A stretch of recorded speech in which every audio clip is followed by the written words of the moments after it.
ఎంత చిత్రంగా ఉంటుందో చూడండి. మహాపురుషుల యొక్క నిర్ణయం. మశూచి వ్యాధితో బాధపడుతూ సన్నిపాత జ్వరంతో ఉంటూ తెలివి తప్పిపోతున్న స్థితిలో నా తదుపరి పీఠాధిపతి గిని అవుతాడు, కానీ కబురంది గిని ఇక్కడికి వచ్చేంత వరకు నా శరీరము నిలబడదు.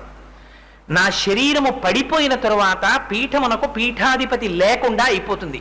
ఇప్పటి వరకు కంచి పీఠానికి నాతో కలిసి 66 మంది పీఠాధిపతులు వచ్చారు పరంపరాగతంగా.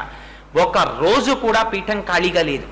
పీఠాధిపతి లేకుండా కంచి పీఠము ఉండకూడదు. శంకర భగవత్పాదాచార్యులు స్థాపించిన పీఠం ఈ పీఠం.